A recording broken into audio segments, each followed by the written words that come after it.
Kajian Fathul Bari Syarah Kitab Sahih Al-Bukhari, Kitabul Adab, ya, adab ini adab Islami, isinya tentang ajaran dan tuntunan Islam, ya, bagaimana semestinya berlaku, berbuat, ya, berperilaku hidup yang benar.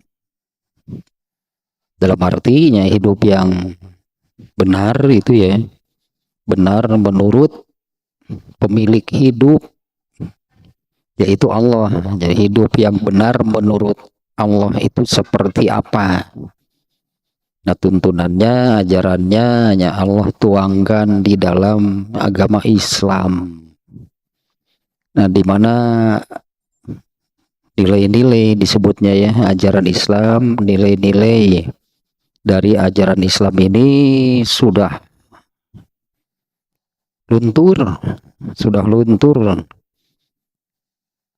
Orang Islam sendiri malah meninggalkan ajaran Islam. Dan ini terjadi secara global dan bukan baru-baru ini sebetulnya, ya. Hal seperti ini bukan baru-baru ini. Nah, kalau melihat contoh ideal itu, ya, siapa itu orang-orang yang beradab Islami dalam artinya mengamalkan, mengikuti itu tuntunan ajaran Islam ini, yang paling ideal adalah para sahabat. Nah, di mana setelah generasi sahabat mulai itu orang Islam itu menyimpang, ya, bergeser itu dari ajaran Islam, dari adab Islami, sampai sekarang semakin parah. Jadi bukan baru-baru ini sebetulnya, ya. Nilai-nilai Islam itu sudah luntur, mulai hilang. Di antaranya, ya, disabdakan oleh Rasulullah SAW dengan sabdanya yang ini, ya, bada'al Islamu ghoriban wa sayaudu ghoriban. Awal kemunculan Islam itu dianggap aneh, dianggap nyeleneh, dianggap menyimpang. Nah, karena, ya, baru itu kan muncul Islam di tengah masyarakat jahiliyah, ya pasti beda dengan yang sudah ada. Kalau menurut orang jahiliyah, ya aneh, Islam itu aneh, nyeleneh, menyimpang. Wasayaudu ghoriban. Di kemudian hari setelah Islam itu Islam itu diaplikasikan, direalisasikan, diamalkan, nyata, jelas gitu Islam itu seperti apa. Nah, dulu itu di kalangan para sahabat sangat nampak gitunya ajaran Islam itu pada amalan keseharian, pada hidup mereka. Nah, kemudian itu mulai luntur di generasi berikutnya, yaitu tabi'in. Wasayaudu ghoriban, Islam akan kembali menjadi asing. Ya, maknanya berarti kan menjadi aneh kalau ada orang-orang yang tetap berpegang teguh kepada Al-Quran dan Sunnah, berpegang kepada ajaran Islam, mengamalkan ajaran Islam. Jadi aneh, dan yang menyebut anehnya orang Islam sendiri. Yang menyebut anehnya itu orang Islam sendiri. Itu kalau dulu yang menyebut anehnya orang-orang jahiliyah. Mereka menganggap aneh dengan agama yang dibawa oleh Muhammad Sallallahu Alaihi Wasallam. Pasti aneh karena beda dengan yang sudah ada. Wasayaudu ghoriban, tapi Islam ini akan kembali menjadi dianggap aneh, asing, nyeleneh. Padahal itu Islam yang sebenarnya. Nah, yang menganggap anehnya siapa? Orang Islam sendiri. Padahal seperti di awal tadinya saya katakan, ya inilah ajaran Islam. Ajaran Islam ini yang mengajarkan itu bagaimana hidup yang benar. Menurut siapa benarnya? Menurut pemilik hidup, yaitu Allah. Dan hanya dengan Islam itulah itu ya seseorang bisa masuk surga. Nah, apabila ajaran Islamnya ini kan diamalkan itu kan secara berkesinambungan, secara kontinu, konsisten hingga membuahkan al-akhlakul karimah. Nah, al-akhlakul karimah itu pintu surga. Nggak bisa lah sebutlah, nggak bisa masuk surga tanpa agama Islam, nggak bisa. Dan beragama Islam kan bukan hanya sekedar menganut agamanya, pengamalannya diamalkan gitulah, hanya ajaran Islam itu diamalkan. Hanya dengan cara seperti itu gitu ya bisa masuk surga. Nah, masih bab ke-95 nya Kitabul Adab, ini masih bab ke-95. Imam Bukhari bukan agak aneh sih, Imam Bukhari bukan agak aneh. Bukan menyebut aneh gitunya terhadap Imam Bukhari, bukan. Tapi di bab ini, bab 95 ini, babnya ringan tapi hadisnya banyak. Babnya ringan ya, babnya babu majaa piqoli rojuli wailak. Masih bab itu ya, bab 95. Jadi bukan mengulang, tapi ada hadisnya di bab ini yang belum belum kita kaji. Hadisnya ada 9. Sementara babnya ringan, sebutlahnya demikian. Bab ucapan menghardikkah lah sebutannya, menghardik, menegur atau membantah, menyanggah. Kalau bahasa kita, bahasa Indonesianya misalnya dengan ketika ada yang mengatakan sesuatu yang tidak pantas, yang tidak pada tempatnya, yang jelek, lalu kita mengatakan hush. Nah, babnya hanya seperti itu. Bab mengucapkan hush. Nah, itulah bab damai. Boleh nggak? Boleh. Berarti kan nih di hadis-hadisnya ya sudah jelas kemarinnya kemarin sampai hadis yang ke 6 ya, sampai hadis yang ke 7. Oh iya, sampai 2 lagi nih hadisnya nih ya. Nah, yang ke-7 nih kemarinnya kita ulah sedikitnya seperti biasanya. Nih hadis yang kemarin ya, yang ke-7, yaitu isinya yang menerangkan ada seorang Arab Badui. Ya, Arab Badui ini Arab yang suka memisahkan diri lah gitunya, tidak bergaul. Termasuk mereka tertinggal nih, urusan keilmuannya juga tertinggal. Karena mereka itu jarang bergaul. Urusan keilmuannya tertinggal, kemudian kemampuan berpikirnya gitu ya, tidak terasah. Bukan bodoh, tidak terasah mereka. Beda dengan yang setiap harinya seperti Anas bin Malik yang menjadi pelayan Nabi sebutannya, melayani Nabi 24 jam boleh disebutlah. 24 jam sehari semalam melayani Nabi selama 10 tahun. Pinter Anas bin Malik, banyak ilmunya. Ya, terasah oleh sabda Nabi, terasah oleh apa yang dilakukan oleh Rasulullah SAW. Nah, kalau Arab Badui ya, mereka nggak bergaul. Nah, jadi mereka ini ilmunya tertinggal. Kemudian kemampuan lah gitunya, kecerdasannya juga tidak terasah. Ya, bukan bodoh ya tidak terasah lah sebutnya demikian ya. Nah, ada orang Arab Badui yang mengatakan, wahai Rasulullah, ceritakan kepadaku tentang hijrah. Kan Rasulullah sampai kaget, gitu kan. Nah, ini perkataan agak aneh. Seorang Arab Badui menanyakan tentang hijrah. Sementara hijrah itu ya untuk dalam Islam itu, hijrah dalam Islam itu ini adalah peristiwa besar, tonggak sejarah perkembangan, kemajuan dan penegakan Islam gitulah ya. Makanya Rasulullah SAW nih, redaksi aslinya demikian, ketika mendengar Arab Badui tadi, Rasulullah, hijrah itu apa sih gitulah itunya, ceritakan kepadaku tentang hijrah. Rasulullah sampai kaget. Nah, muncullah ucapan khusus gitulah, Rasul itu kaget mendengar Arab Badui gitu menanyakan hijrah.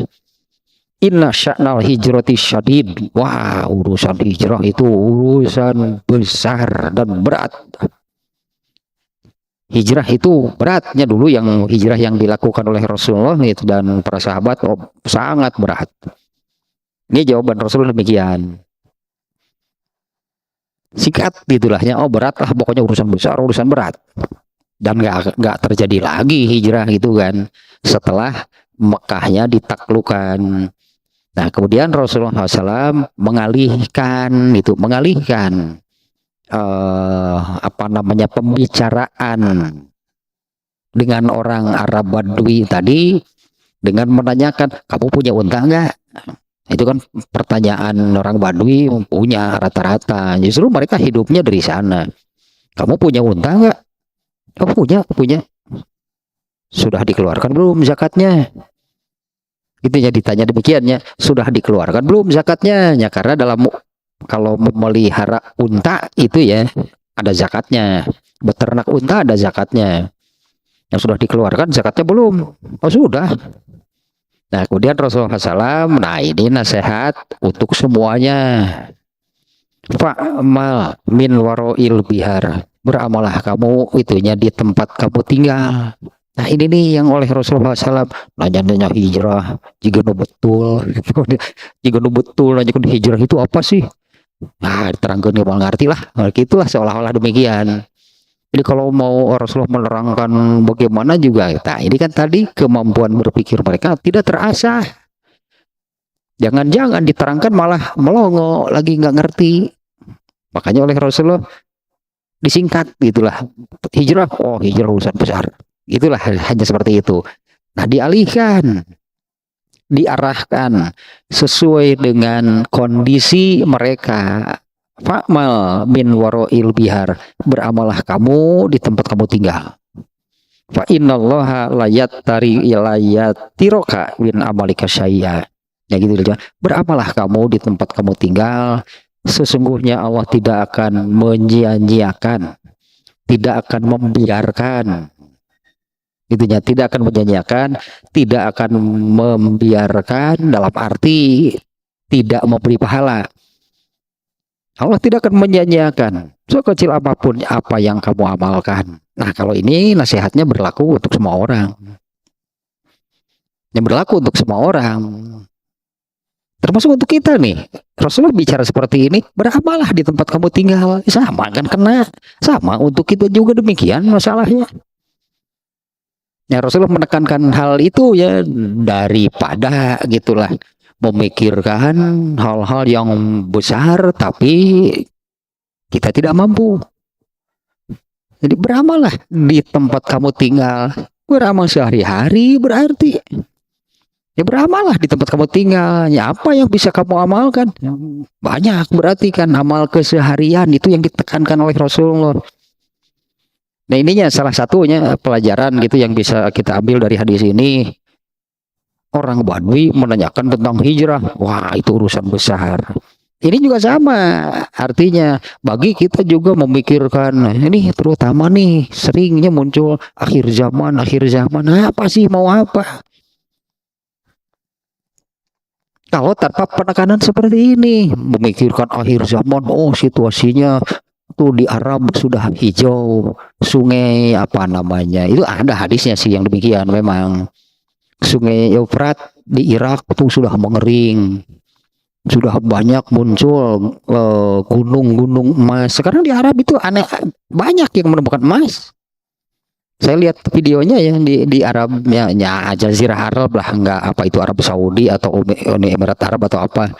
Banyak yang gali sedikit dapat emas. Itu ada. Kemudian banyak terjadi guncangan gempa bumi, apalagi untuk Indonesia kan sudah menurut ramalan gitulah. Apa sih yang bidang yang berkompeten nanti Indonesia ini ya akan kena oleh megatrust apa sebutannya tsunami besar pokoknya mah. Buat apa mikiran nukarar itu ini beramal meninggi. Artinya beramalah nih seperti ini, beramalah di tempat kamu tinggal. Memikirkan, wah ini nih berarti akhir zaman. Iya, memang sudah akhir zaman, terus mau apa gitu kan? Terus mau apa? Malah terganggu pikiran akhir zaman gitu. Nah, padahal seperti ini nih ya, ini tambahan nih. Rasulullah SAW bersabda, kurang lebih ini isinya seperti ini. Antara waktu nih, waktu antara aku diutus dan hari kiamat.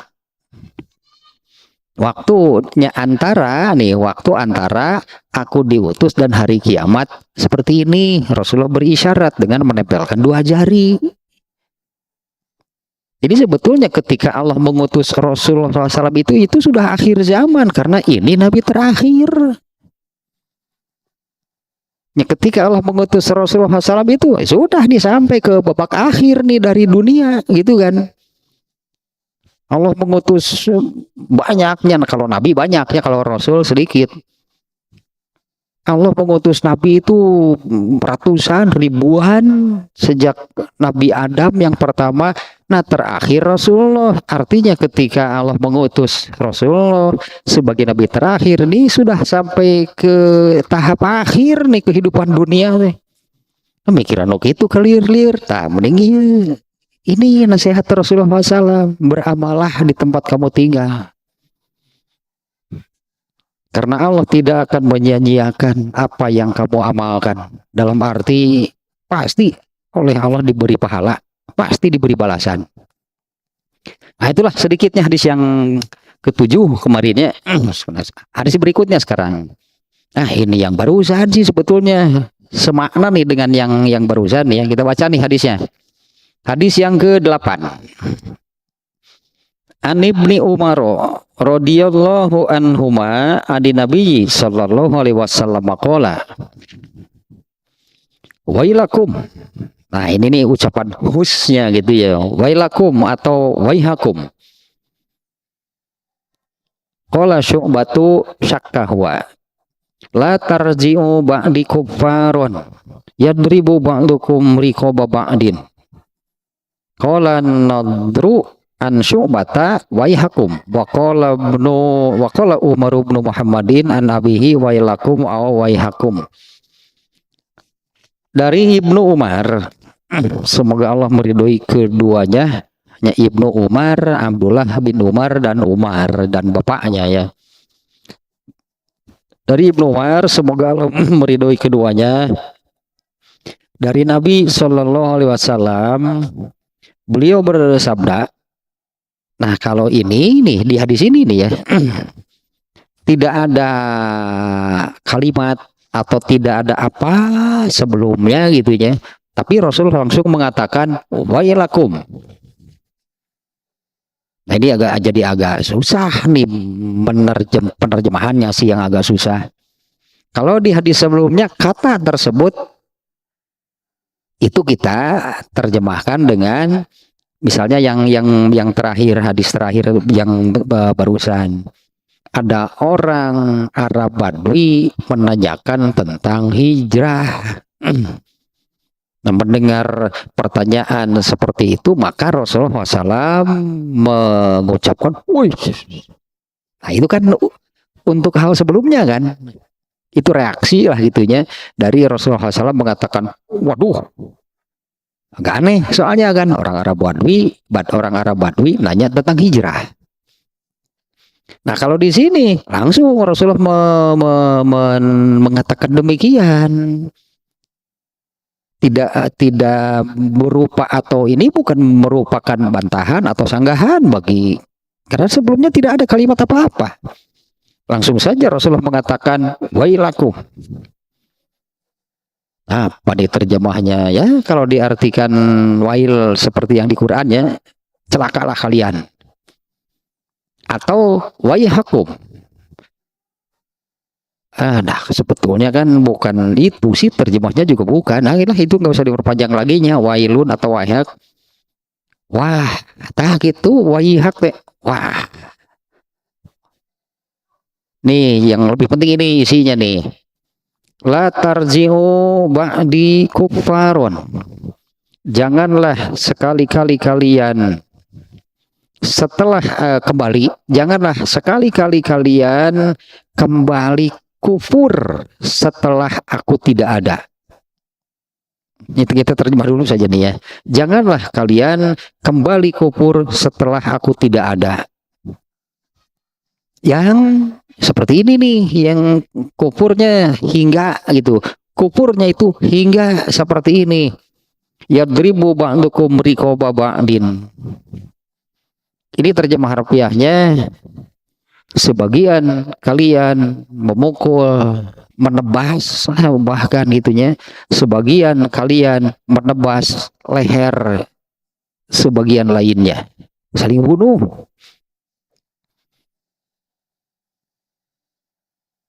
Dan demikian nih hadis ini sudah sih sebetulnya hadis ini nih ya. Nah, kita lihat nih hadis ini ya oleh Imam Bukhari juga dimuat di dalam Kitabul Iman. Hadis yang sebentar nih ya, hadisnya nih.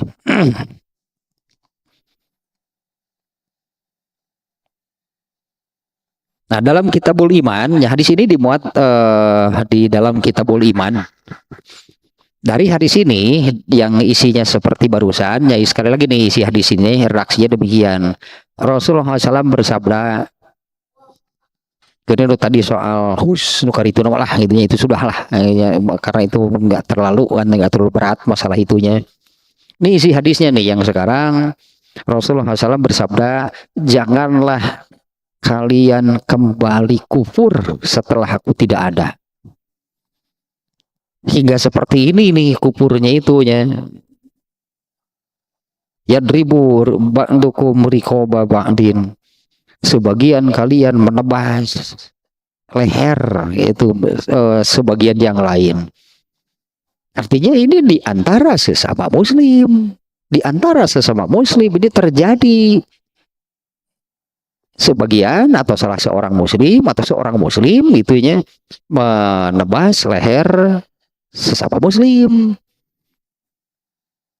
Nah, di dalam Kitabul Iman hadisnya hadis yang ini kalau di dalam Kitabul Iman Rasulullah SAW bersabda, memaki, mencerca, menjelek-jelekan, ditulahnya menjatuhkan seorang muslim itu adalah fasik, kefasikan, dosa besar. Kalau sudah disebut fasik itu dosa besar. Jadi menjelek-jelekan itunya, menjelek-jelekan, menjatuhkan, mendiskreditkan seorang muslim itu adalah fasik. Dalam Kitabul Adab juga nih sudah agak lama dan beberapa pertemuan ya, karena babnya memang agak panjang, yaitu tentang gibah, yaitu tentang gibah. Ini sekalian mengulang sedikitnya sambil menghafal gitulah. Gibah itu membicarakan keburukan orang lain. Dan sesuai kenyataan, memang keburukannya seperti itu gitu ya. Membicarakan keburukan orang lain dan sesuai memang keburukannya demikian. Maksudnya apa? Tadi itunya maksudnya apa? Itu mengungkap, membicarakan, ngomongin keburukan orang itu maksudnya apa? Nah, maksudnya menjelek-jelekan dalam arti biar terungkap, tersebar jeleknya. Nah, kalau sudah demikian, orang ini kan disebutnya jatuhlah kredibilitasnya, jeleklah orang itu di mata orang lain. Nah, gibah itu yang demikian, yang membicarakan keburukan orang lain dan isinya sesuai. Memang demikian keburukannya, tidak ada kebohongan. Tapi maksudnya Nah gitu loh ya, menjelek-jelekan, membuka keburukannya supaya orang itu jadi jelek, jadi rendah. Nah, di selebih dari itu membicarakan keburukan orang. Tapi yang dibicarakannya ini tidak sesuai. Artinya ditambahi, kalau ditambahi pasti isinya kebohongan nih. Menjelek-jelekan orang tapi tidak sesuai gitulahnya dengan kenyataannya. Orang itu tidak jelek seperti yang seperti yang diucapkannya ini. Ini namanya tuhmah, bukan gibah lagi. Ini namanya tuhmah. Tuhmah itu boleh bahasa kitanya disebut menuduh, gitu, menuduh tanpa bukti. Menuduh tanpa bukti itu karena kan tidak sesuai. Nah, apa yang dilakukan di hadis ini ya sibabul muslimi fusukun. Melakukan demikian ya dua, apakah gibah atau apalagi tuhmah, itulahnya gibah apalagi tuhmah. Padahal gibah itu yang dibicarakannya, yang diomongkannya, yang diucapkannya sesuai kenyataannya, orang itu memang jelek seperti itu kejelekannya. Tapi dengan maksud dan mendiskreditkan, menjatuhkan. Kalau tuhmah, apa yang keburukan yang dibicarakannya itu tidak sesuai dengan kenyataan. Lebih berat tentu dari gibah, hanya tuhmah lebih berat dari gibah. Nah, di sini nih hadisnya sibabul muslimi fusukun, melakukan gibah atau tuhmah itu adalah fasik, dosa besar. Kita loh kufrun. Nah, di sini kata kufrun muncul nih. Wa kita loh kufrun, dan membunuh seorang muslim itu adalah kufur. Itu adalah kekufuran. Kebetulan kan ya baru di pertemuan terakhir dalam Kitabul Iman, 2 pertemuan kemarin kan tentang kufrun duna kufrin, kufur yang bukan kafir, gitu-gitu terjemahnya, kufur yang bukan kufur. Nah, yang ini contohnya gitu ya. Kalau seorang muslim, misalnya nih kejadian, dan banyak terjadi sebetulnya nih, seorang muslim membunuh muslim lagi. Nah, apa yang membunuh ini jadi kafir dalam arti tidak lagi beragama Islam? Bukan. Tapi yang dilakukannya itu, gitulahnya, yang dilakukannya itu seperti ini masalahnya. Dulu Rasulullah SAW kan perang. Berkali-kali Rasulullah SAW mengalami perang. Nah, perangnya dengan siapa? Dengan orang kafir. Puluhan kali bahkan kan Rasulullah SAW berperang ya. Perangnya dengan siapa? Dengan kafir. Nah, kalau perang pasti terjadi pembunuhan. Muslim membunuh musuhnya, kafir nih musuhnya. Dan yang membunuh muslim siapa? Orang kafir kan. Boleh nggak? Alah gitu. Boleh nggak membunuh? Harus ini perang gitu kan. Ini perang. Malah kan orang Islam nih yang membunuh musuhnya kafir dalam perang diberi pahala. Kalau terbunuh syahid disebutnya. Nah, tapi dari hal itu bahwa yang membunuh muslim itu kan kafir gitu kan. Dalam perang yang membunuh muslim siapa? Ya musuhnya, yaitu kafir. Makanya kalau membunuh seorang muslim itu kafir. Ya karena pantasnya gitulah, atau ya pantasnya demikian gitunya dalam perang. Ini pun dalam perang kan ya. Yang membunuh muslim siapa? Musuhnya pastinya di dalam perang ini, yaitu orang kafir. Nah, di sininya, di hadis ini Rasulullah SAW menyabdakan Wa qitaluhu kufrun. Membunuh seorang muslim itu adalah kufur. Nah, ini yang di hari sini kembali ke bab ini. Ini yang disabdakan oleh Rasulullah SAW. Janganlah kalian kembali kufur setelah aku tidak ada. Seperti apa? Seorang muslim berarti kan membunuh sesamanya. Ya, seorang muslim itu membunuh sesamanya. Nah, di hadis ini Rasul, di Kitabul Iman ya, Rasulullah sudah menyabdakan demikian. Menjelek-jelekan sesama muslim itu adalah kefasikan, fasik. Rasulullah menyebut demikian ya. Menjelek-jelekan, menjatuhkan, mendiskreditkan seorang muslim itu adalah kefasikan. Ya, dan membunuhnya itu adalah kekufuran. Nah, di sini kekufurannya itu artinya nih, maksudnya membunuh seorang muslim itu sebutnya apa nih ya? Membunuh seorang muslim itu pantasnya pelakunya itu kafir. Nah, itulahnya itu pun kan dalam perang kan. Ya, yang membunuh muslim itu siapa? Orang kafir kan. Ya, pantaslah kalau orang membunuh orang kafir, membunuh muslim, dan itu pun dalam perang. Kalau di luar perang kan tetap saja tidak dibolehkan.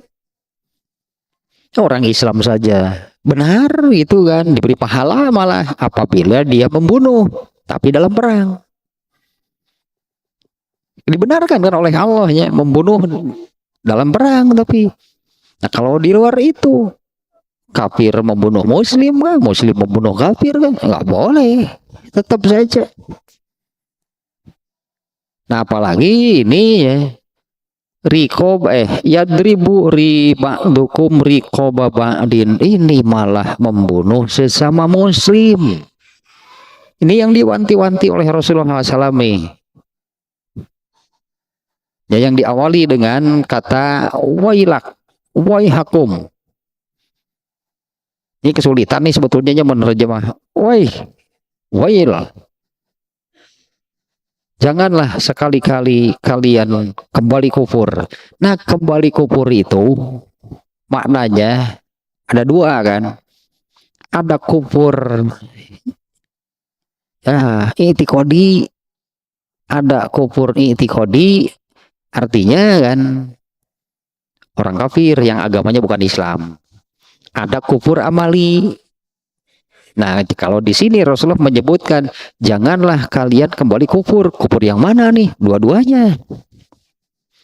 Dua-duanya itu oleh Rasulullah. Jangan sekali-kali kalian kembali kufur. Baik kufur i'tiqadi artinya murtad, keluar dari Islam setelah Rasulullah tidak ada. Atau tidak sampai keluar dari Islam. Ya, tidak sampai keluar dari Islam, tapi seperti ini.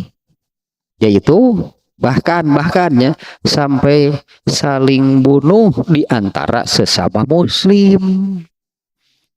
Rasulullah menyebutnya kufur. Ya, karena kemarin kan ya, sekali lagi di bab iman kemarin, kufur itu kan ada dua.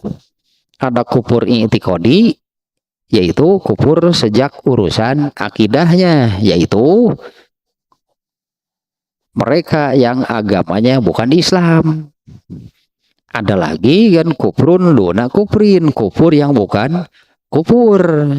Dalam hal ini kenalnya dosa-dosa, pelanggaran, durhakanya orang Islam gitunya, tapi tidak sampai keluar dari Islam. Yang seperti apa? Contohnya kemarin. Kemarin tidak dari satu seorang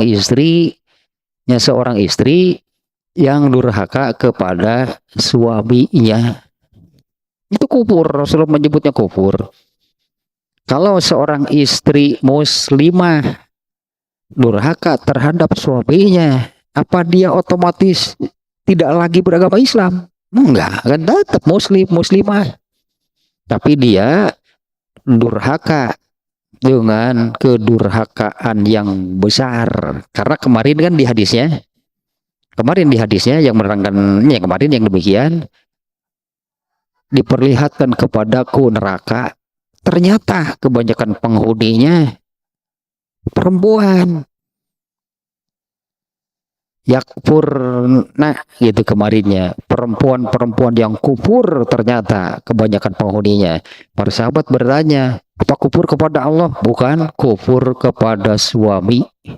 Nah artinya ini dosa, nih durhaka, tidak sampai keluar dari Islam, tapi melakukan kedurhakaan yang besar. Jelas ini menunjukkan kedurhakaan yang besar nih, kok durhaka terhadap suami. Buktinya, buktinya ya di situ buktinya Rasulullah menyebutkan diperlihatkan kepadaku neraka dan kebanyakan penghuninya. Nah, yang itu berarti jadi kalau seorang istri durhaka kepada suami itu jangan hanya mandang suami, dia durhaka kepada Allah, makanya Allah masukkan ke neraka. Coba berpikir lagi deh, coba berpikir lagi untuk durhaka terhadap suami. Durhaka terhadap suami jangan hanya memandang suaminya. Durhaka terhadap suami itu sama dengan adalah gitulahnya durhaka kepada Allah. Allah masukkan ke dalam neraka. Nah, itu hadis itu buktinya. Kenapa jadi di hadisnya itu kan, kenapa kebanyakan penghuninya itu perempuan? Ya perempuan yang demikian kan, yang kufur terhadap suaminya. Nah kembali ke hadis ini nih,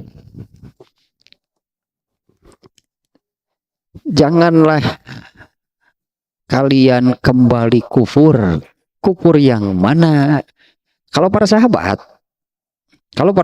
ya, banyak kan para sahabat yang asalnya kufur, penyembah berhala. Umar bin Khattab, ya, Utsman bin Affan, ya asalnya penyembah berhala.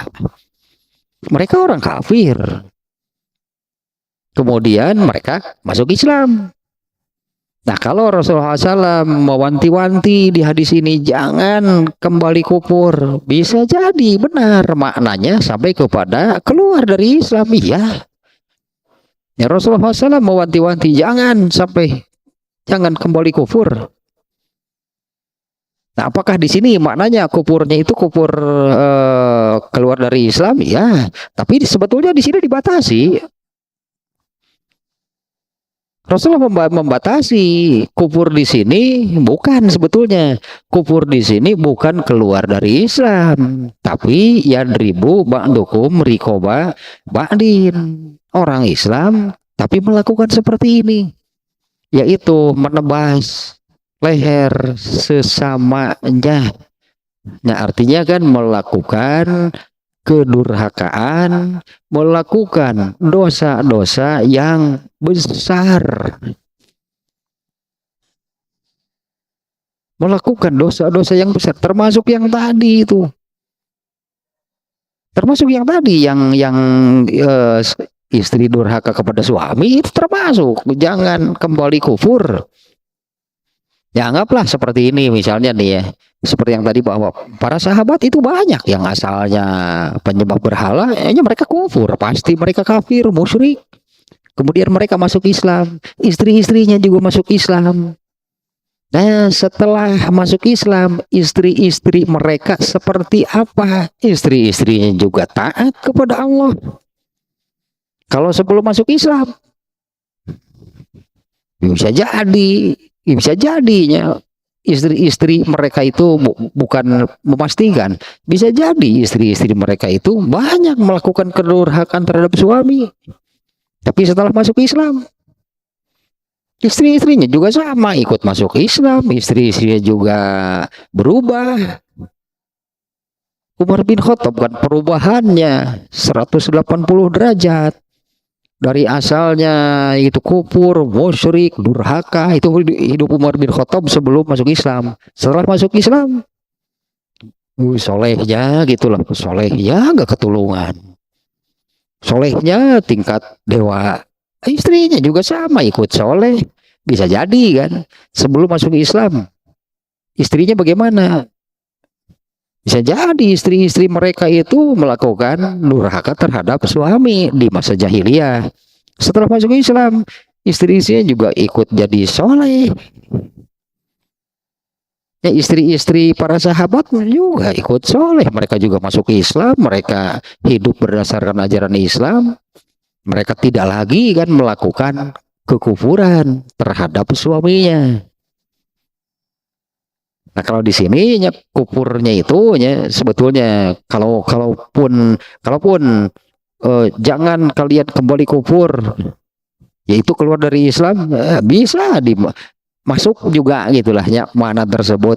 Meskipun di sini Rasul membatasi kufur yang dilarang, yang diwanti-wanti oleh Rasulullah di sini adalah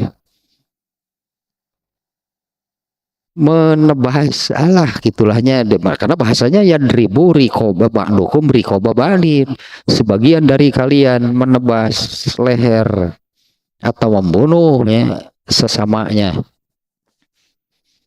Nah itulah hadis yang ke-7 ya.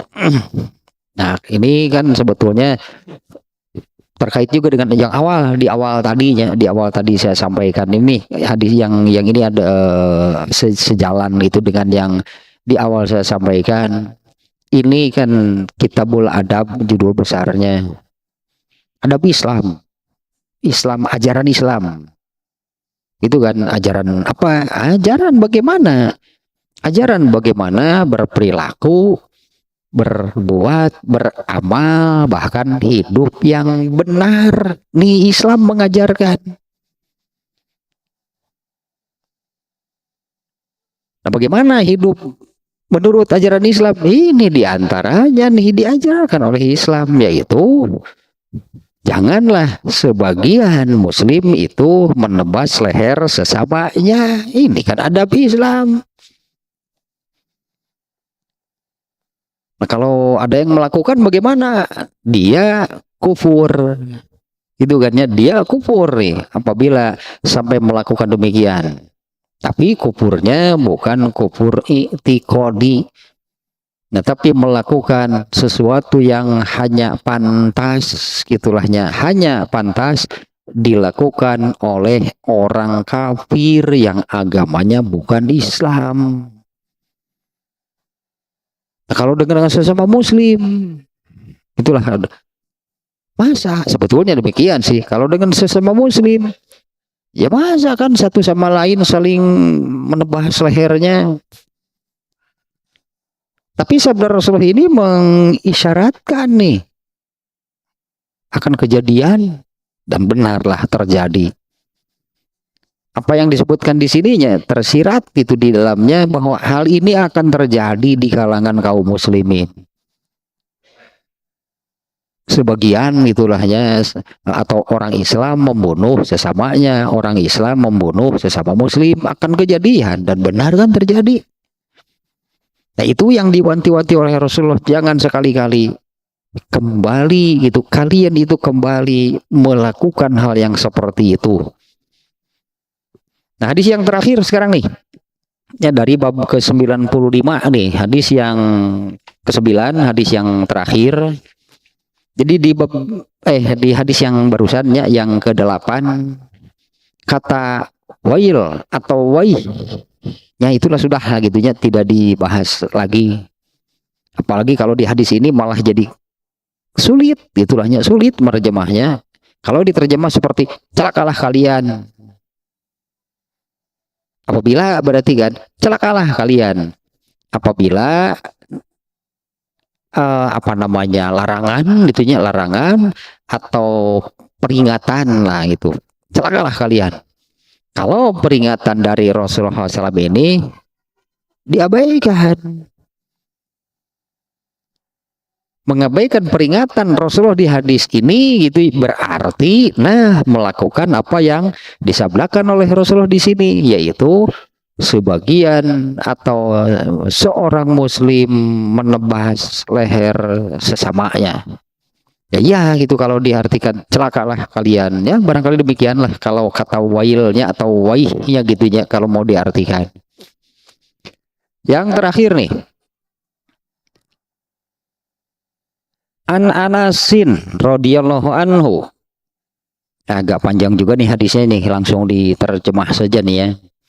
An Anasin radhiyallahu anhu, dari Anas bin Maliknya sahabat Rasulullah SAW nih, dari Anas radhiyallahu anhu, anna rajulan min ahlil badiyah atan nabiyya sallallahu alaihi wasallam.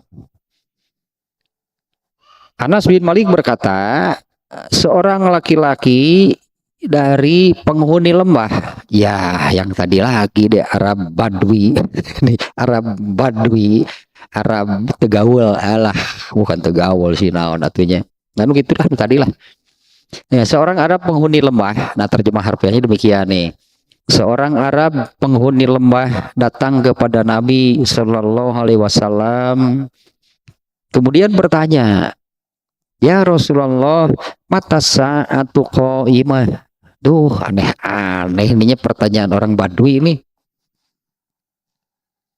Nah dia bertanya, wahai Rasulullah, kiamat itu kapan? Deh, nya kieu ari alah sebutna dari Tegaul. Saya ingat hadis ini nih, sampai sini dulu ya. Saya ingat hadis ini nih.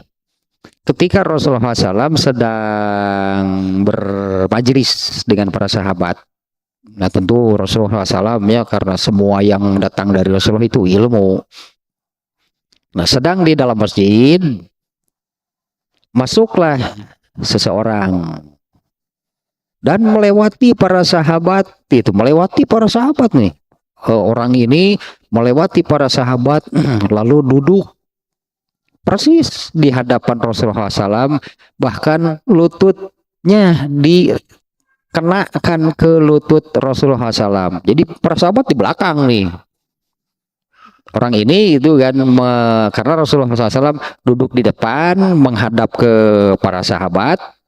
Orang ini datang langsung saja duduknya berhadapan dengan Rasulullah. Berarti kan para sahabat dibelakangi oleh orang ini di tonggongan. Duduk rapat gitu dengan Rasulullah SAW. Bahkan lututnya itu dikenakan ke lutut Rasulullah SAW. Lalu dia menepuk paha Rasulullah SAW. Dia bertanya, Islam itu apa? Dijawab oleh Rasulullah. Jawabannya Rasulullah menyebutkan rukun Islam. Islam itu syahadat, salat, zakat, saum, haji. Kemudian iman itu apa? Iman itu rukun Islam. Rukun iman lagi Rasulullah menjawabnya. Kamu beriman kepada Allah, kepada malaikatnya dan seterusnya. Kemudian ihsan itu apa? Ihsan, kalau bahasa terjemah kita, ada ihsan itu adalah melakukan kebaikan.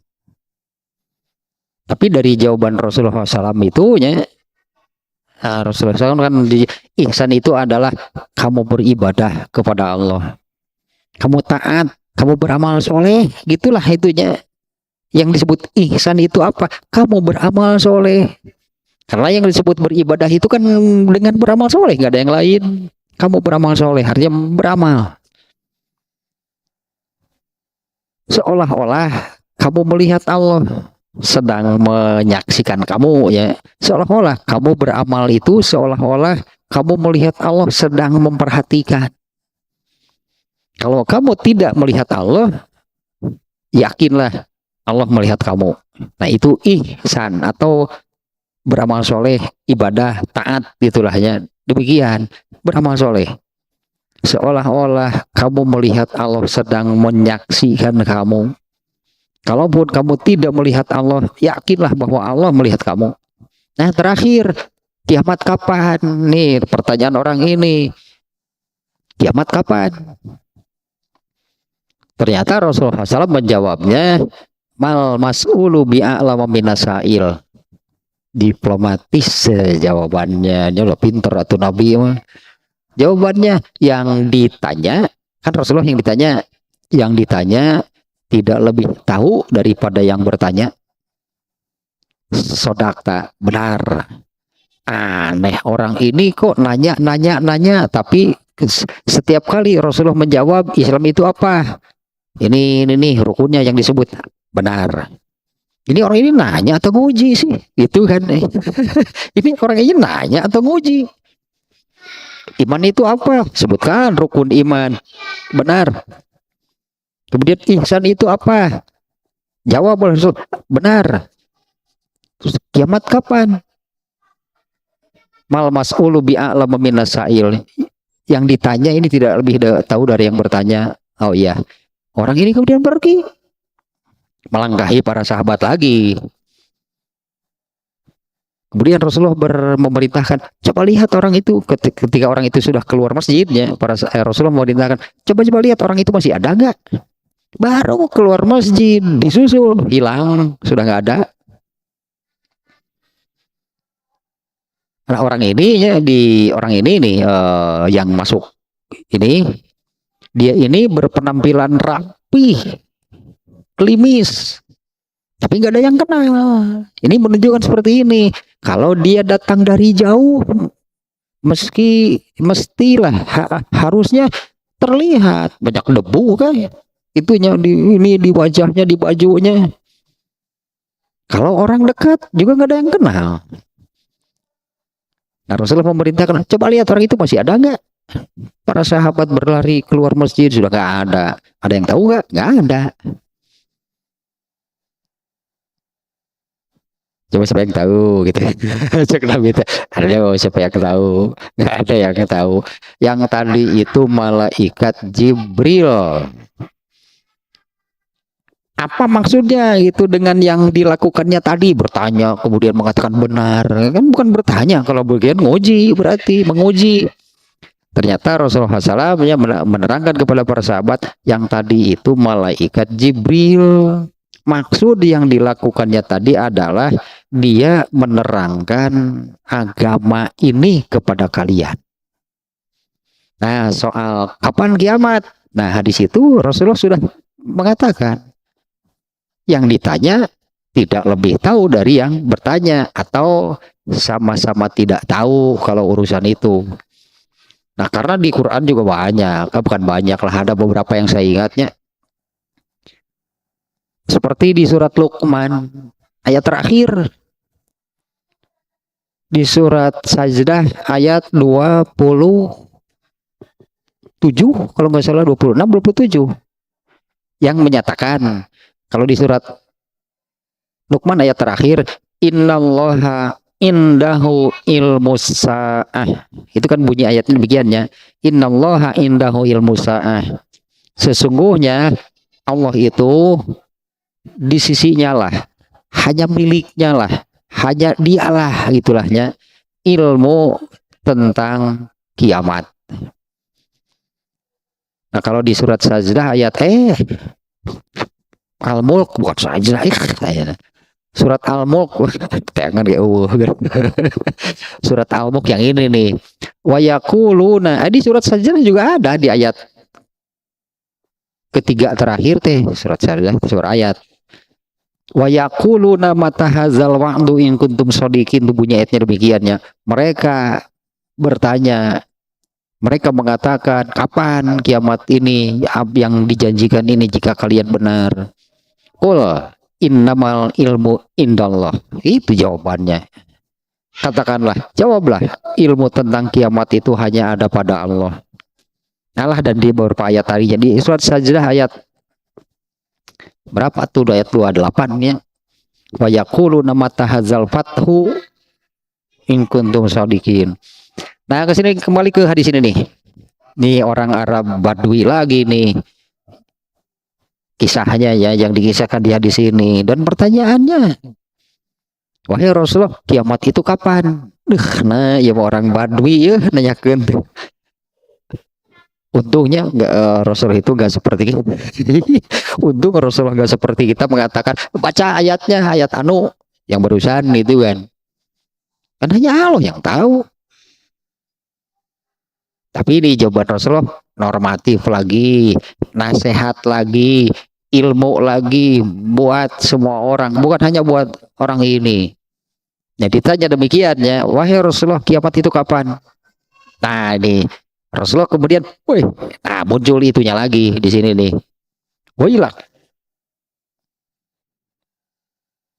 Kaget gitulahnya, seperti Rasulullah, hijrah itu apa gitu yang di hadis yang sebelumnya tadinya. Waduh, Wah, gitulah seolah demikiannya. Wailah, wama dan talaha tah iya Nabi itunya menjawab orang Arab Badui, tidak menyebutkan apa yang itu hanya Allah yang tahu. Tidak demikian. Tapi Rasulullah SAW itu balik bertanya, wa ma'a dan talaha, Rasulullah kiamat itu kapan? Wah, nanya soal kiamat gitu kan. Nah, Rasulullah balik bertanya, kamu sudah persiapan apa? Tak penting lah mah. Kamu sudah mempersiapkan apa?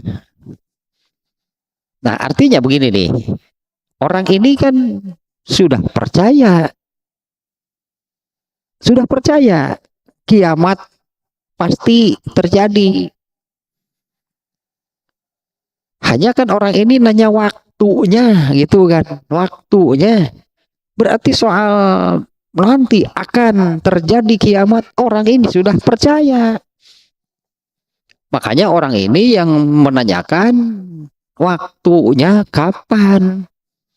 Coba kalau seperti ini bandingkan. Orang ini masih ragu misalnya. Pertanyaannya kan nggak akan seperti ini. Orang ini akan menanyakan, Rasulullah kiamat itu benar nggak? Akan kira-kira seperti itu pertanyaannya. Rasulullah kiamat itu benar nggak akan terjadi? Kalau orang ini masih ragunya tentang kebenaran itu hari kiamat. Kalau ini dari pertanyaannya, orang ini berarti sudah percaya tentang terjadinya kiamat. Hanya orang ini kan menanyakan kapan gitu terjadinya.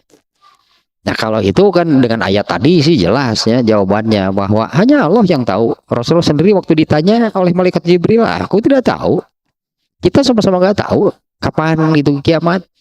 Nah, ini yang lebih penting menurut Rasulullah untuk orang, gitulah, untuk orang ini, termasuk semua orang kan nantinya. Apalagi kalau kita ke tadinya, ke apa namanya, rukun iman. Di hadis yang malaikat Jibril tadi kan ya, yang menanyakan tentang iman kepada Rasulullah SAW, iman itu apa? Rasulullah menjawabnya dengan menyebutkan rukun iman. Rukun teh pondasi, itunya pondasi, pokok-pokok gitu, asas gitulah, dasar dari yang namanya beriman itu adalah mengimani yang 6 ini, yang ya disebutannya rukun iman. Nah, salah satunya kan tentang kiamat, tentang akhirat. Nah, salah satunya kan tentang akhirat. Salah satu peristiwa itu ya termasuk dalam sebutan akhirat itu adalah terjadinya kehancuran alam raya. Kiamat di situ kan yang dimaksud akhir umur alam raya ini, akhir umur dunia ini. Pada akhirnya alam raya bukan hanya buminya, mataharinya, bulannya, bintangnya, langitnya gitu ya. Semuanya akan hancur, lebur, bubuk, kita sebut nanti sampai bubuk lah gitunya. Dan lenyap. Hilang, akan dihilangkan. Gantilah dengan kehidupan berikutnya. Nah, yang ditanyakan oleh orang ini, tak kehancuran alam raya ini kapan? Karena pastinya demikian. Setelah alam raya ini hancur, manusia akan pindah ke alam mahsyar. Hiduplah di alam mahsyar. Hidupnya seperti apa? Ya hiduplah di alam sana, itu di alam mahsyar. Tentu beda dengan di bumi, dengan kehidupan di bumi sudah beda. Tapi hidup lagi di tahap tersebut, di tahap keberapa berarti tahapan hidup manusianya, yaitu di mahsyar. Kondisinya seperti apa? Di antaranya Rasulullah SAW menerangkan kondisi di mahsyar amat keras, sangat berat untuk dijalani. Disebutnya Rasulullah di antaranya menerangkan begini, kedukaan, namanya pedih, beban gitu, dan sakit di sana di luar batas kemampuan manusia untuk menahannya. Matahari jaraknya hanya 1 mil di atas kepala. 1 mil teh 1 kilo genep lah, 1,6 kilometer di atas kepala. Semua kan manusia di mahsyar itu tidak nyeker, apa namanya nyeker, tidak beralas kaki, semuanya telanjang, abring-abringan. Nah, itu kadinya di mahsyar itu nggak jelas tujuan. Beratnya hidup mahsyar itu, di mahsyar itu berat untuk dijalani. Nah, itu terjadi setelah alam rayanya, bumi, matahari, langit semuanya dihancurkan, dihilangkan, pindah manusia ke alam mahsyar. Nah, ini yang ditanyakan itu, peristiwa kehancuran alam raya itu kapan? Nah, itu yang Allah rahasiakan, hanya Allah yang tahu. Tapi itu pasti kan, itu yakin akan terjadi karena oleh Allah tentang kiamat ini dimasukkan ke dalam rukun iman, sesuatu yang wajib diimani oleh manusia. Ya, kiamat itu pasti. Kapan? Nah, ini pertanyaan orang ini, orang Arab Badui menanyakan kapan kiamat. Nah, Rasulullah nggak menyebutkan, itu hanya Allah yang tahu. Ada yang lebih penting nih bagi Rasulullahnya untuk orang yang bertanya demikian, yaitu kamu sudah beramal apa? Apa persiapan kamu untuk menghadapi kiamat? Nah, ini pertanyaan Rasulullah SAW nih. Ma'a dan talaha, apa yang sudah kamu persiapkan untuk menghadapi kiamat tersebut? Kola, nah ini nih. Orang itu menjawab nih. Ma'adadulaha. Aduh, seolah, waduh, saya rasanya masih belum gitulah gitunya. Saya rasanya masih belum nih, masih sangat kurang nih persiapannya, gitulah kurang lebihnya nih, demikian jawabannya. Ma'adadulaha. Waduh, saya belum mempersiapkan apa-apa nih. Atau masih sangat kurang gitu persiapan saya menghadapi kiamat. Yang disebut persiapan gitu, bagaimana sih gitulahnya, apa sih persiapan atau bagaimana gitu bagaimana mempersiapkan diri untuk menghadapi kejadian kiamat itu. Karena kalau kiamat itu pasti semuanya akan merasakan. Yang masih hidup di dunia, dunianya berguncang gitu kan, dunianya berguncang. Loh, ini yang masih hidup di dunia. Mereka yang sudah tidak ada, sudah meninggal dunia, merasakan kiamat ya. Iya, karena kiamat itu kehancuran alam raya, bukan hanya bumi. Mereka yang sudah meninggal juga merasakan kiamat. Nah, apa sih persiapan kan? Kamu sudah mempersiapkan apa? Orang itu menjawab, aduh, saya belum mempersiapkan apa-apa. Saya masih kurang nih persiapannya. Nah, persiapan yang benar, persiapan yang bagaimana sih yang dimaksud oleh Rasulullahnya menghadapi kiamat? Bukan siap secara fisik pakai helm gitu. Pakai helm ya bisa ketinggang gitu kan. Atau membuat bunker di dalam bumi, apaan bumi itu hancur, naik bubuk. Buminya hancur sampai hancur lebur lah. Sembunyi di bunker pakai helm gitu bisa ketinggang. Bukan yang seperti itu kan persiapan yang dimaksud oleh Rasulullah. Yang dimaksud adalah amal. Persiapan yang dimaksud oleh Rasulullah, kamu sudah beramal apa? Sudah sebanyak apa gitu amal kamu untuk menghadapinya? Karena itu kan yakin terjadi. Ini yang dimaksud oleh Rasulullahnya. Kamu sudah mempersiapkan apa? Amal yang ditanyakan oleh Rasulullah. Jadi sudah beramal apa? Sudah sebanyak apa? Cukup nggak kira-kira? Karena kan belum tentu kita mengalami kiamat. Dalam arti kita masih hidup. Kejadian kiamat belum tentu. Besok lusa kita meninggal kan, kiamat terjadi, kita sudah nggak ada. Sudah nggak ada dalam arti sudah tidak lagi hidup di dunia.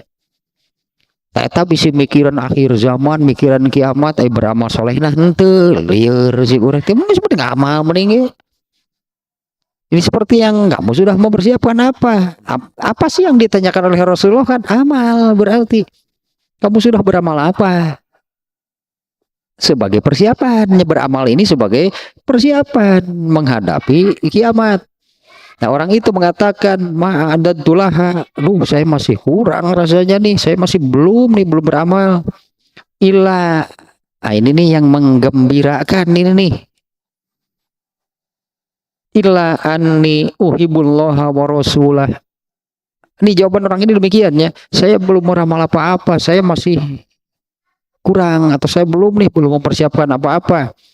Hanya ini uhibbullaha wa rasulah, hanya aku sangat mencintai Allah dan Rasulnya. Ini ditanya amalnya orang ini, kamu sudah mempersiapkan apa? Amal berarti yang ditanya oleh Rasul. Orang itu kan menjawab, aduh minim rasanya nih amal saya, atau masih kurang, atau aduh saya belum beramal nih. Tapi itu kan, tapi aku sangat mencintai Allah dan Rasulnya. Qala Rasulullah SAW kemudian bersabda, innaka ma'aman ahbabta, kamu akan bersama siapa yang kamu cintai. Allah dan Rasulnya nih di sini yang disebutkan. Kamu akan bersama Allah dan Rasulnya. Jadi jangan mengidolakan artis deh, geuleuh lah pokoknya. Daek jeung itu, sok daek jeung itu. Siapa gitu? Siapa idola kamu? Michael Jackson. Heeh, jeung itu siapa gitu. Itu tah. Oh, gitu itu tah di akhirat. Nah, berarti kamu mencintai siapa? Allah dan Rasulnya. Nah, Rasulullah kemudian menyabdakan, innaka ma'aman ahbabta, kamu akan bersama siapa yang kamu cintai. Di sini juga kan sebetulnya di bab apa deh? Di dalam kitabul iman, yaitu mencintai Allah bagian dari iman. Nah, emang artinya kan mencintai Allah, nggak mungkin kalau tidak beriman, nggak mungkin cinta Allah tanpa iman. Mencintai Rasulullah sama, nggak mungkin mencintai Rasulullah tanpa beriman. Itu bagian dari iman. Tapi kalau orang yang sudah beriman, berarti kan kalau orang yang sudah beriman, nih wajib yang paling dicintai, jangan yang lain. Kecintaan terhadap Allah dan Rasulnya itu harus yang paling besar. Nah, kalau yang beriman harus demikian. Nih ternyata kamu akan bersama siapa yang kamu cintai. Ini kan orang ini mengatakan saya mencintai Allah dan Rasulnya. Ya sudah, kamu akan bersama itu. Itu kan yang kamu cintai. Lalu tadi itu, siapa yang kamu cintai atau idola kamu siapa? Messi. Jika gitu. Jika si Messi gitu di neraka. Ini saya tahu kafir Yahudi deh. Ronaldo, aduh.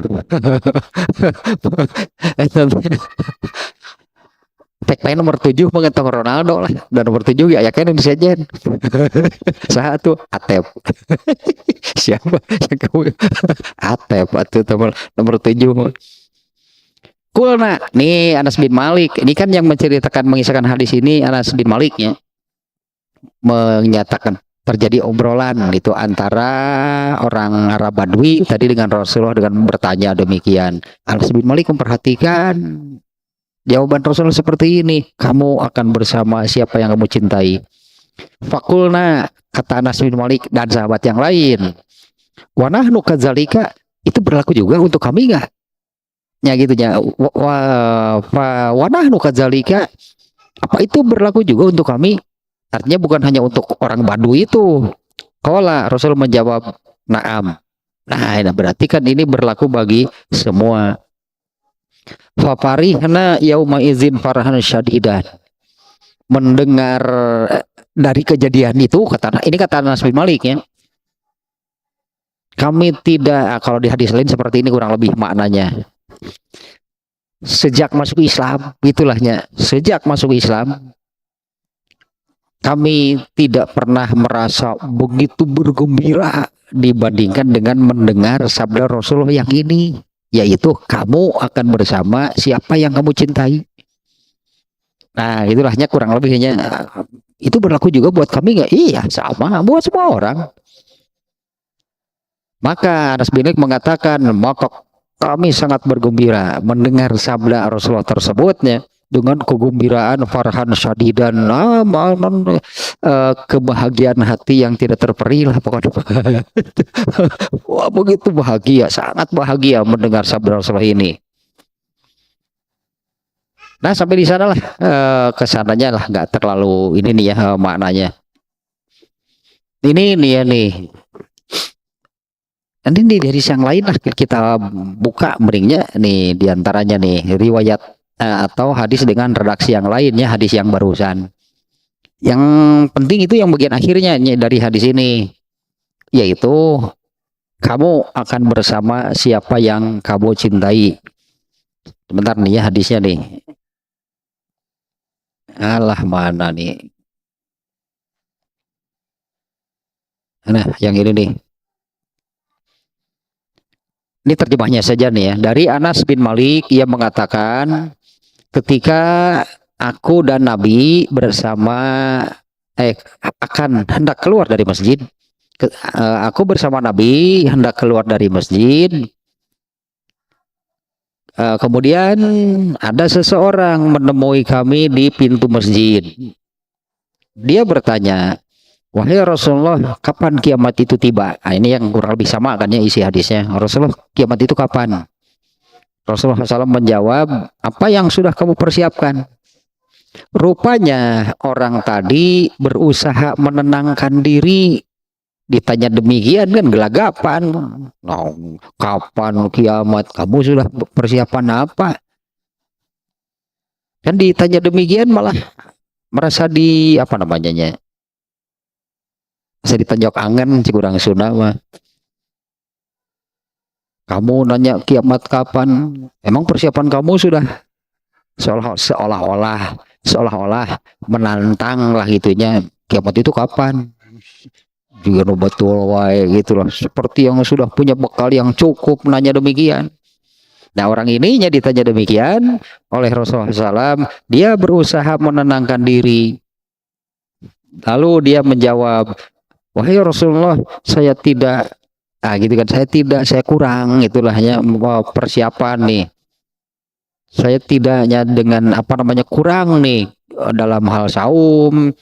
Ya Rasulullah SAW, saya tidak mempersiapkannya dengan banyak mengerjakan saum, banyak mengerjakan sholat, dan banyak sedekah. Hanya, nih kata orang ini, aku cinta Allah dan Rasulnya. Kemudian Rasulullah bersabda, kamu akan bersama siapa yang kamu cintai. Ini redaksinya agak beda, hanya meskipun hadisnya sama. Ini semua sekali lagi nih jawaban orang ini. Ditanya demikian oleh Rasulullah, orang ini gelagapan. Orang ini ya gelagapan namanya ya. Kamu sudah punya persiapan apa? Dia gelagapan, dia terdiam gitu kan. Kemudian dia menjawab seperti yang barusan. Saya tidak mempersiapkannya dengan memperbanyak saum, memperbanyak sholat, memperbanyak sodako. Hanya aku cinta Rasul Allah dan Rasulnya. Kemudian Rasulullah menyabdakan demikian. Nah, satu lagi nih hadis riwayat ya, isinya yang sama ya. Ini agak dengan redaksi yang berbeda. Hadis riwayat Bukhari juga nih. Sebentar nih hadisnya nih.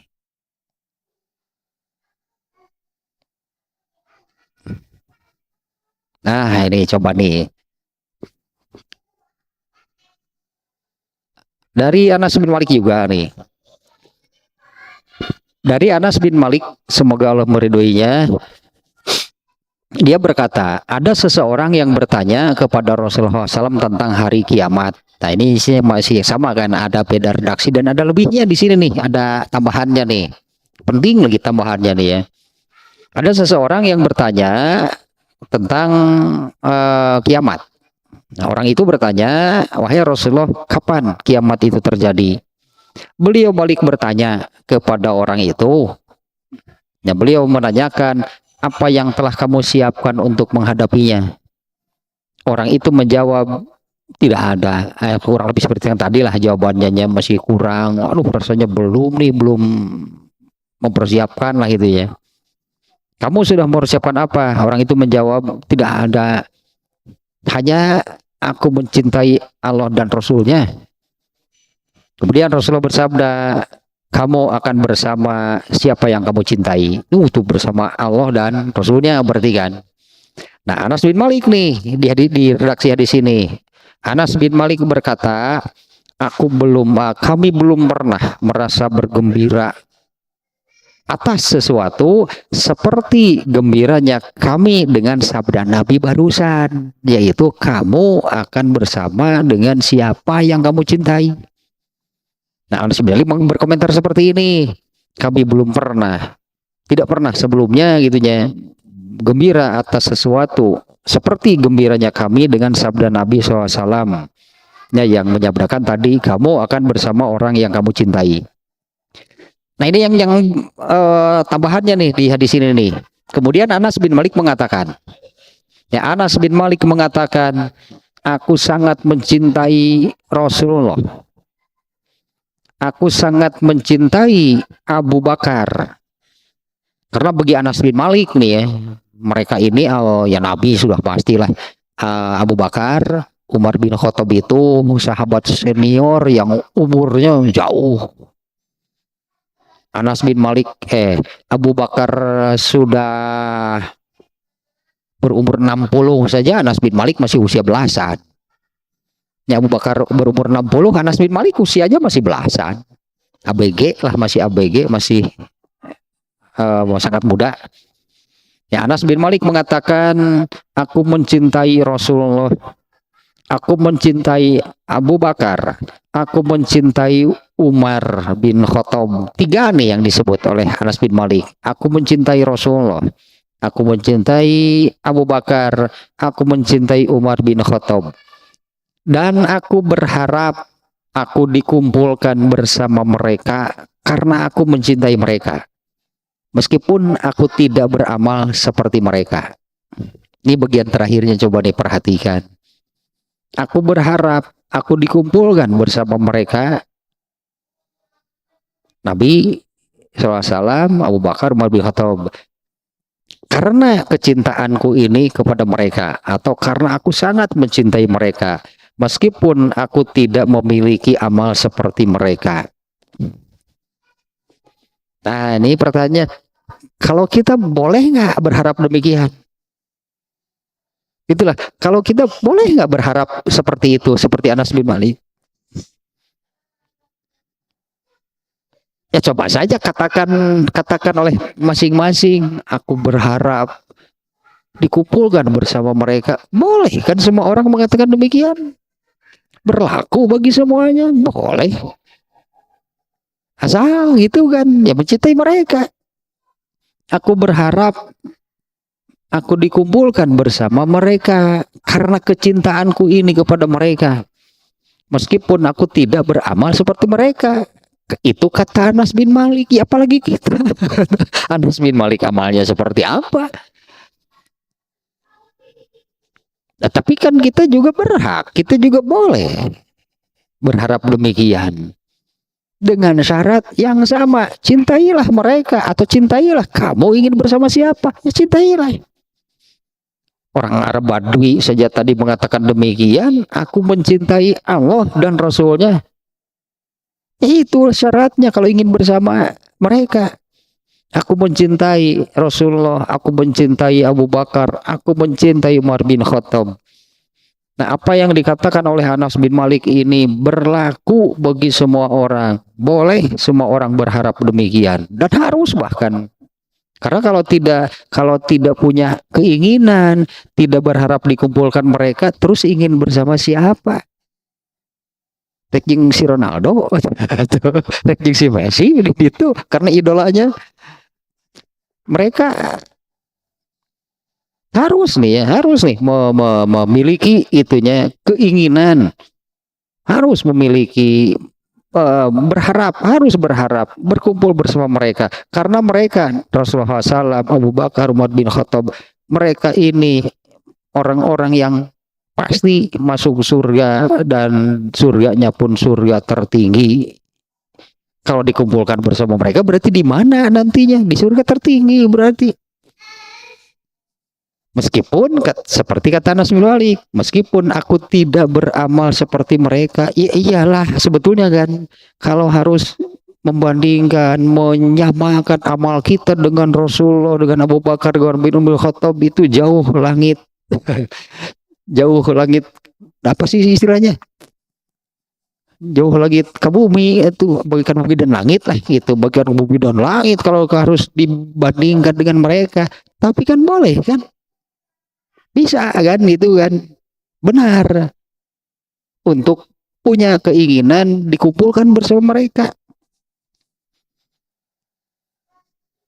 Emang amal kita seperti apa? Anas bin Malik juga ngomong gitu, cik orang teh Anas bin Malik juga ngomongnya gitu kan. Amal Anas bin Malik kan mengatakan seperti itu kan, meskipun amalku tidak seperti amal mereka, ternyata boleh, benar, harus, bahkan ya ada keinginan berharap itu dikumpulkan bersama orang-orang istimewa, mereka nya Rasulullah SAW, Abu Bakar, Umar bin Khattab.